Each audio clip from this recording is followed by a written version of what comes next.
A very good morning to all of you. Thank you so much for attending the session and taking the time to come onto the platform. As you can see, we are right now in breakout room number 2, and we are about to start with a really interesting and intriguing topic of screen tourism and how popular media can impact tourism. And to take you through it, we have Dr. Eugene. Of course, we're just going to set up a few things and we'll get cracking. So you can see that okay? Oh, yes, I can see your slides, Dr. Eugene. Perfect. Perfect. Perfect. So That's kind of what I wanted let to make me, sure that screen would excellent. show up okay. Oh, yes. Oh, yes. I can see it clearly. That's great. That's great. So I hope everybody is able to see the screen, all the users. We're going to start right now. So just to give you a little bit of an introduction to Dr. Eugene Tomlinson is the school director and an associate professor at the Royal Roads University of Canada. He has over 20 years of experience across industry and academia. Professor Tomlinson completed his PhD in tourism at La Trobe University, MBA in tourism and hospitality management from the University of Calgary, and a Bachelor of Commerce in finance and small business management from the University of Manitoba. He has taught tourism and hospitality courses for Royal Roads University, La Trobe University, Melbourne, and Griffith University, Gold Coast. Professor Tomlinson has also worked for the Canadian Tourism Commission as a senior market analyst, as well as Parks Canada, where he conducted social science research in national parks and historic sites across Western Canada. So, with that, over to you, Eugene. Take over. Thank you very much. It's a real pleasure to have this opportunity to speak with everyone and to just give you a little bit of a sense of where tourism and the role that tourism can play in this case, in how film tourism or screen tourism can really affect a tourism industry at a destination. By the way, if anyone has any questions, I'll try to check back occasionally to see if anyone has any questions. So feel free to pop a question into the message box, or possibly if someone just gives me the heads up or lets me know if there's any questions, that would be great too. So, and if you have any issues hearing anything that I've got to say, just let me know. So now, Great. thanks. I'll let you know, Eugene. I'll let you know if there's any question coming along. Don't worry. Okay. So I titled this the 5-O effect, influencing destination image through film. And the reason why I call it the 5-O effect is kind of to pay the dues to the TV show Hawaii 5-O. And Hawaii 5-O is one of those shows that had a real effect on the tourism industry. But as I'll show you in this presentation, there are lots of examples all the world around of how screen, and in this case nowadays, the smallest of screen being your phones, all the way up to huge screen and movie theaters, how all of these different things can have an effect on the tourism industry. So so to begin with, just wanted to let you know exactly what we're talking about. So film-induced tourism or screen tourism is when people are visiting anything from sites or destinations or regions or countries because of a TV show or movie, or nowadays, something you've seen on your computers, whatever the case may be. As well, screen tourism is when people also go to production studios or film parks. So, just to show you some examples of what sort of thing can happen, here's an example actually out of India, and I'll apologize now if I don't pronounce this correctly, but Sat Kun Math, or released internationally as The Seven Sins Forgiven. This back in 2011 had a huge impact on tourism, on visiting places not only across India, but even to other countries, including places like Russia. So that would be an example of where film has influenced where people travel to. Or, of course, you've got things like Universal Studios, and as everyone knows, Disney World, or in this case, Disneyland. So all of these are examples of screen tourism. Just to give you a bit of a sense of how big this is, um, New Zealand is probably one of the best examples of that. I'm sure all of you have heard of Lord of the Rings and the Hobbit series. Those had a huge impact on tourism to New Zealand. Uh, People visiting there, in fact, even people wanting to move there. TV shows like Hunger Games, or movies like Hunger Games, or TV shows like The Walking Dead have had great impacts on tourism to Atlanta, Georgia. And in fact, they say about 11% of the visits to Florida and the UK are all based on people and what they've seen on different screens and TV.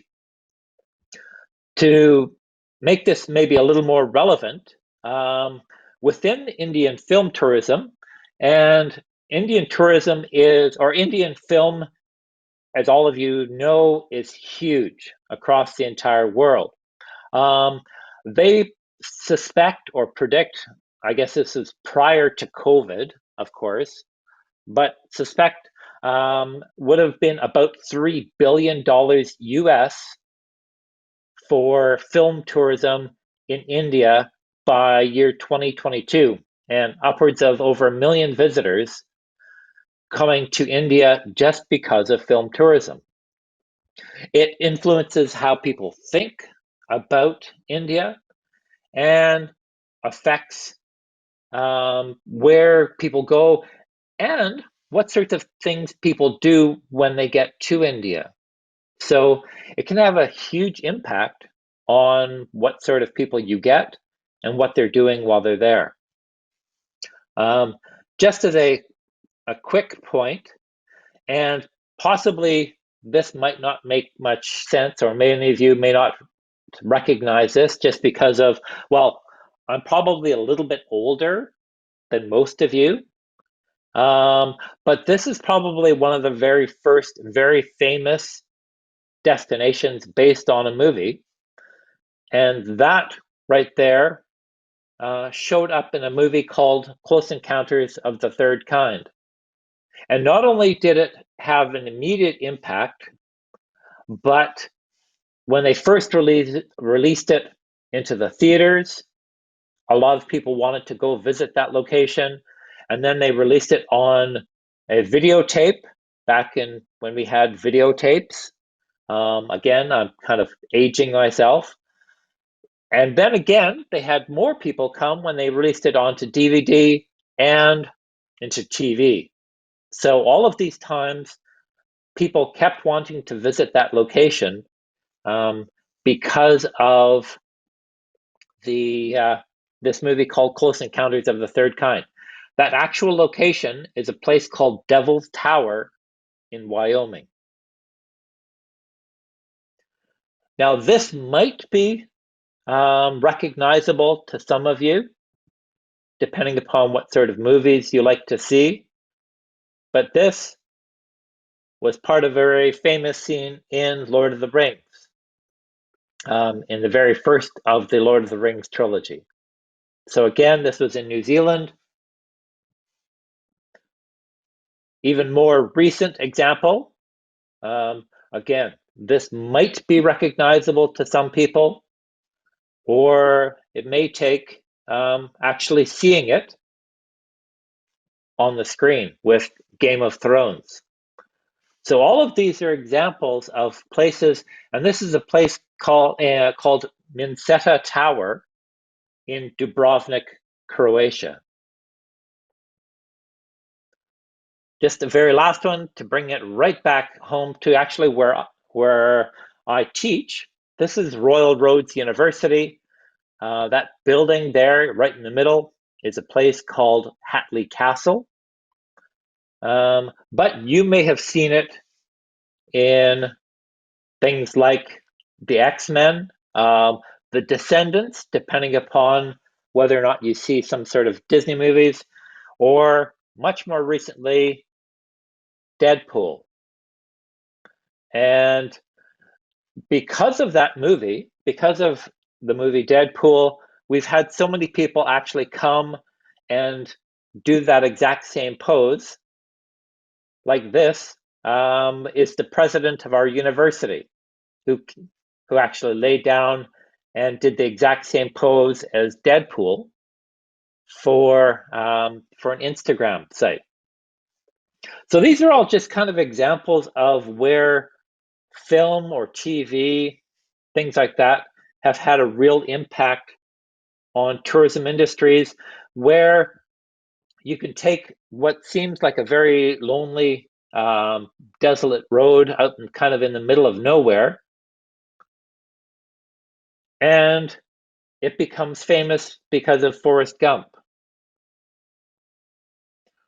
Or Los Angeles, because of La La Land and this particular parking lot, and people actually starting to recreate some of these images. Those of you that might be a Bond fan, James Bond, this is from the movie Skyfall. And again, the top image was a couple who have decided to recreate famous movie images, and the bottom is actually the picture from Bond. So kind of all around the world, these examples of places that are now becoming more famous because of showing up in film and TV, to the point where some locations, if you've ever heard of the movie The Beach with Leonardo DiCaprio, very famous beach, Koh Phi Phi in Thailand, they actually had to shut it down because of the number of people that wanted to visit that beach because of seeing it in the movie. So, so with the sort of stuff that I do, I actually do some research on film tourism, and this is the sort of stuff, and I'm not going to bore you with all the details exactly of what I've looked at. Um, that is the part of the research that I very closely looked at. Again, I don't want to bore people with all of the details exactly, but I took a very close look at how film actually creates images in people's heads and how they affect how you think about a destination. And when you start to study tourism and hospitality, you get to look into these sorts of things that are fun, are interesting, are exciting, and actually have a practical side to them as well. So when I looked into this, I actually did some research on it, and I found out that things like the more times that a an image, a destination shows up in a movie, the more unique that destination is, or the more it stands out, the greater the impact. What was really neat about this research that I worked on, though, is not only did it have an effect on the destination, but it actually made the movie seem more interesting. So, at this research that I did, the location was more interesting, the actors were more interesting, and even the program itself was seemed more interesting if it had an interesting destination that it was being filmed in. So, just to wrap things up and to give people a bit of a chance to ask any questions if you've got some questions. Some of the key things that I discovered when I did some research on film tourism is that if you've got the right images, you can do a very good job of promoting people to come to a destination. So if you wanted to increase tourism to a particular part of India, as long as you're showing the right images and you've got it tied to the right storyline, you can really drive a lot of people to want to visit that destination. But what that also means is that that image and the messages actually need to be coordinated. They need to fit together. So, for example, again, I'm sure all of you are fairly familiar or quite familiar with a destination like Las Vegas. It's very well known for gambling and for nightclubs and for partying and things like that. Well, of course, you would never want to have like a family show and try to promote it through a family show. Just the same as if you've got a quiet destination, you probably don't want to bring a big action movie to that quiet destination because the two just don't come together.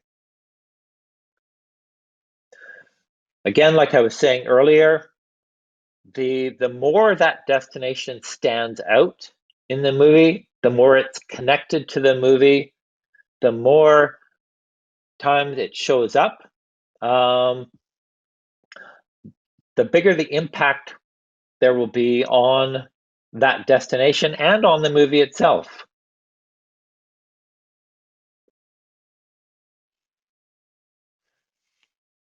You can actually sensitize people to the images after the production. So once that movie has actually already been shot, you can encourage people to come to it. I'm sorry, I'm just getting a few different messages. And finally, just because that destination is recognized and it stands out, it doesn't always translate to more people wanting to visit the destination. So while you may, increase people knowing about the destination and increase their understanding and their awareness, you still need to work at encouraging people to want to visit that destination. So, so I've given you kind of just a very brief look into what film tourism can be all about. I'll just stop sharing that. And so, and to just very briefly let you know about Royal Roads, where I teach, we're right here in Victoria, British Columbia, on the west coast of Canada, and it's just a beautiful location to study at, to work at, and it's been a terrific place that we've been able to encourage a lot of people to come. We focus a lot on tourism and hospitality, both at the undergraduate and the graduate level. So, does anyone have any questions?